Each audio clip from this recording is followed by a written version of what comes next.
God will preserve you. Brothers and sisters, whatever has come up against you, know that God will preserve you. I'm reminded of a story when the disciples of Jesus were in a boat and they cried out to Jesus. Notice that Jesus was sleeping.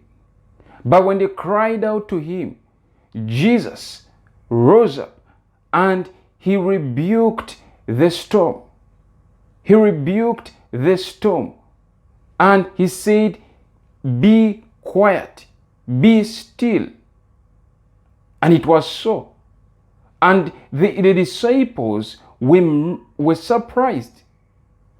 They said, "What kind of man is this, that even the winds and storms obey him?" Notice that Jesus expected them to speak to the storm. He did not want them to be afraid. So my brothers and sisters, God is going to preserve you, but he expects you to speak to that storm that is coming up against you. God expects you to speak to it, and you will be preserved. I'm reminded of a story of the children of Israel who were in Egypt, and all kinds of things were sent to Egypt. But notice, while the Egyptians were in darkness, while the Egyptians were suffering, there was light at the side of the children of Israel. They were both in the same land, but the Egyptians were affected while the children of Israel were preserved. So my brothers and sisters, God has a way of preserving his own. Look at Lot and his family. God preserved Lot. He preserved him from destruction. But he gave them an instruction that do not look back. And we all know that the wife looked back. It's only the wife that looked back. And she was turned into a pit of salt. Brothers and sisters, when God is about to bring you out of that bondage, follow his instructions. Go after the word. Stand on the word. Do not do what God did not tell you to do. Follow his word and you will be preserved. Remain in him. Scripture says, "The name of the Lord is a strong tower.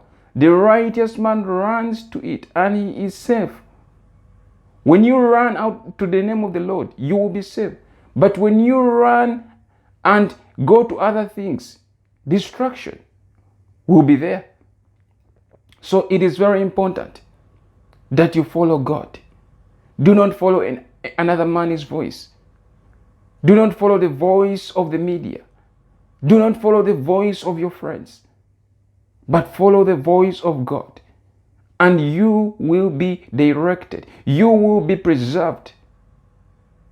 You are the light of the world, brothers and sisters.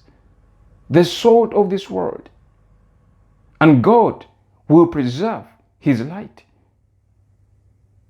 Brothers and sisters, this is a message of encouragement to encourage you that God is with you. It may seem quiet. It may seem as though God is sleeping. Just like the disciples were in the boat, it seemed as though Jesus was sleeping. And yet, he was with them. When they cried out to him, he spoke to the storm. He rebuked the winds and the waves, the storm, and they had to obey. They had to obey. You can speak to your storm right now, and it will obey. Well, I hope this word has been a blessing to you. I hope it has encouraged you. Now, until next time, shalom.